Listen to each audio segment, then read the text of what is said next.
Everyone, आज हम पवन अपर्दन से बनने वाली आकृतियों का यहाँ पे वर्णन करने वाले हैं। हमने देखा था कि जो नदी अपर्दन है उसमें आपकी कौन कौन सी आकृतियां बनती है। आज हम देखेंगे कि जो पवन चलती है तो वो किन किन आकृतियों का निर्माण करती है। देखिए, जब भी कोई पवन चलती है मरुस्थलीय एरियाज में, देखो मोस्टली कि जब कोई पवन चलती है तो उसमें ये पवन जो है अपना काम तीन रूप में करती है। कैसे? सबसे पहले वो अपर्दन करती है, परिवहन करती है और फिर निक्षेप करती है। अब जो पवन चलती है तो उसमें भी आपके जो भारी कण हैं वो नीचे लुढ़कते हुए चलते हैं। तो वो क्या करते हैं कि जो आपका मरुस्थल है उसकी जो नीचे की तली है उसको काट देते हैं, और जो आपके हल्के कण है वो आपके हवा के साथ ऊपर उड़ते हैं। तो इसमें देखिए, जो 0.2 mm व्यास वाले जो कण है वो क्या करते हैं, हवा के साथ साथ चलते हैं। अगर कण की जो मोटाई है वो 0.2 mm से ज्यादा है तो वो कण क्या करते हैं, वो जो है लुढ़कते उछलते हुए चलते हैं। अगर इन कणों की मोटाई और ज्यादा हो जाए तो क्या करते हैं, जो आपका जो जमीन है उसके साथ रगड़ खाते हुए चलते हैं। ठीक, अब देखते हैं कि जो पवन है, पवन से आपकी कौन कौन सी आकृतियां बनती है अपर्दन के कारण। तो सबसे पहले जो पवन अपर्दन से जो आपकी आकृति बनती है वो कौन सी बनती है, वातगर्त। जैसे हमने अपर्दन जो नदी अपर्दन है उसमें देखा था जलगर्तिका, उसी तरह से आपकी जो पवन अपर्दन है इसमें आपकी बनती है वातगर्त। अब वातगर्त होता क्या है, देखिए वातगर्त क्या होता है, जब हवा चलती है तो क्या करती है कि जो मरुस्थलीय एरियाज में जो नीचे की जो तली होती है वहां पे आपकी कोमल और कठोर चट्टानें बिछी हुई होती है। जो कोमल जो चट्टान है वो क्या होती है, वो हवा के साथ क्या बहकर चली जाती है और छोटे छोटे गर्तों का निर्माण होता है कि आपकी कोई जमीन है वहां पे आपके छोटे छोटे गर्त यहाँ पे बन जाएंगे। इनको बोला गया वात गर्त। ठीक है, ये जो गर्त है ना, ये इस गर्त को यूएसए में क्या बोला जाता है, मोस्टली तो आपके जितने भी मरुस्थल है ना उनके पश्चिमी भाग में जो छोटे छोटे गर्त बनते हैं वो इसी का एग्जाम्पल है।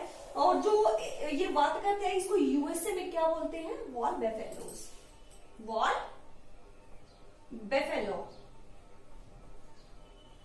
और मंगोलिया में जो ये आपकी वातगर्त है इसको क्या बोला जाता है, तो मंगोलिया में इसको बोला जाता है पांगकियांग।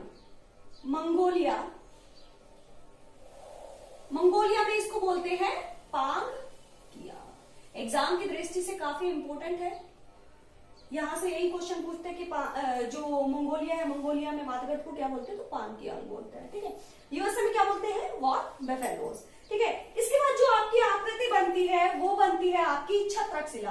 अब छत्रक शिला क्या होती है, देखिए जो हवा चलती है उसमें भारी कण नीचे की तरफ लुढ़कते हुए चलते हैं। अगर मार्ग में कोई भी चट्टान अगर आ जाती है, मान लीजिए एक चट्टान है वो मार्ग में आ गई है, तो जो पवन के छोटे कण है वो तो ऊपर की तरफ चलते हैं। ठीक है, और जो भारी कण है वो जमीन के साथ साथ लुढ़कते हुए चलते हैं। तो चट्टान जब आई तो जो मोटे कण है उन्होंने लगातार जो है जो चट्टान है उसका नीचे से अपर्दन कर दिया, अपर्दन किया तो एक छतरीनुमा आकृति बनती है। देखिए यहाँ पे मैंने बनाई है, तो एक इस तरह की आकृति का निर्माण होता है कि जो भारी कण है वायु के साथ जो चट्टान है वो नीचे की तरफ जो है इस चट्टान का लगातार यहाँ पे इस पे वार करते रहते हैं, और इसका जो ये हिस्सा है, नीचे वाला जो हिस्सा है इसका ज्यादा कटाव कर देते हैं, जबकि जो ऊपरी हिस्सा है इसका कटाव ज्यादा नहीं हो पाता क्योंकि पवन में जो हल्के कण है वो क्या करते हैं, ऊपर की तरफ चलते हैं, तो ज्यादा अपर्दन नहीं कर पाते हैं।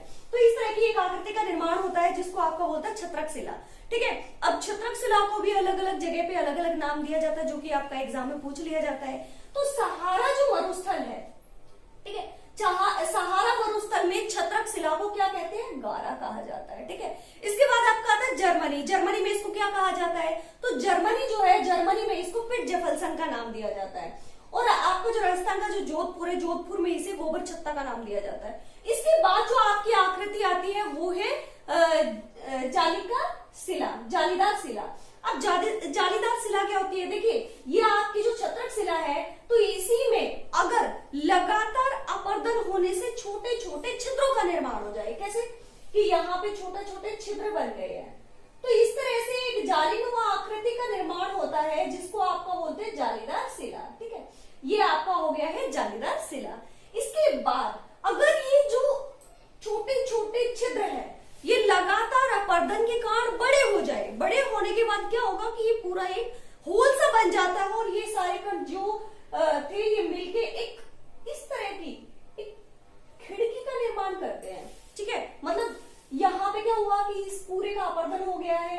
बीच में चट्टान के बीच से एक होल निकल आया है, ठीक है, तो इसको नाम दिया जाता है पवन खिड़की, ठीक है।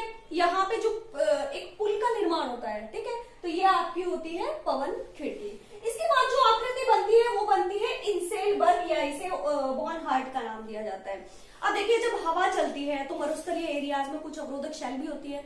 जो अवरोधक चट्टान है उनका अपरदन जो है बहुत कम हो पाता है, ना के बराबर होता है। छोटी छोटी पहाड़ियां, अवशिष्ट पहाड़ियां होती है, तो वहां से जो आपकी कोमल चट्टानें वो तो बह जाएंगी, वो हवा के साथ चली जाएंगी, और जो अवरोधक जो छोटी छोटी सेल है वो वहां पे खड़े रह जाएंगी, ठीक है, तो उनको नाम दिया जाता है इंसेलबर्ग का, ठीक है। इसके बाद जो आपकी आकृति बनती है वो कौन सी बनती है? जूजन। अब जूजन क्या है? देखिए, जो पृथ्वी है वो विभिन्न परतों से बनती है, विभिन्न जो चट्टानें हैं उनमें होती है, ठीक है।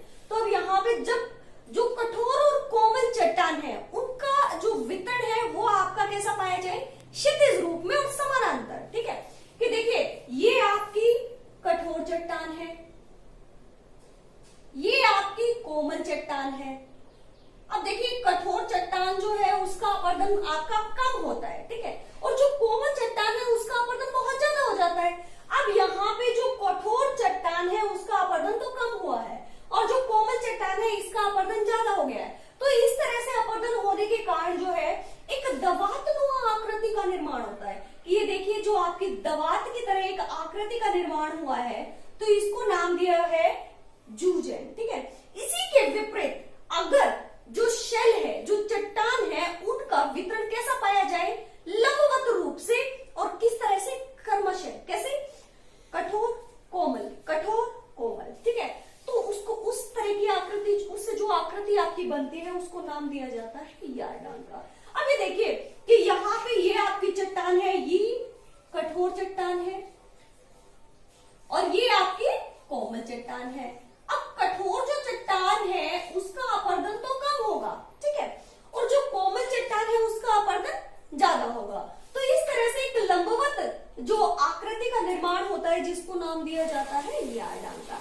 इसके बाद जो आकृति बनती है वो कौन सी बनती है? भूस्तंभ। अब ये जो भूस्तंभ है इसमें क्या होता है कि एक जो कठोर चट्टान है वो चट्टानों, जो आपकी चट्टान है उसमें ऊपर की तरफ कठोर चट्टान है, और जो उसके नीचे जो कोमल चट्टान है उसको वो संरक्षण प्रदान करती है। तो उसके अगल बगल की जो चट्टानें हैं वो हवा के साथ अपरदित हो जाती है, और आसपास का जो एरिया वो खाली हो जाता है, तो एक स्तंभ खड़ा दिखाई देता है, तो इसको नाम दिया जाता है भूस्तंभ, ठीक है। इसके बाद जो आपकी आकृति बनती है पवन अपरदन के द्वारा, तो वो कौन सी है? आपकी है तपनशिला, ठीक है। अब तपनशिला या फिर ड्राइकांडर, ये क्या होता है कि जब पवन चलती है तो उसके साथ पत्थर वगैरह कंकर चलते रहते हैं, ठीक है। अब रास्ते में कोई चट्टान आई, अब वो लगातार उसे टकराते रहे, तो इस तरह से जो एक चट्टान के ऊपर नक्काशी, मतलब लगातार से उस पे वार होता रहा है, तो लगातार वार होने से कुछ आकृतियों का है, कुछ खरोचों का निर्माण होता है, ठीक है। उन खरोचों से जो एक नक्काशी सी उभर आती है उसको नाम दिया जाता है तिपनशिला का, ठीक है।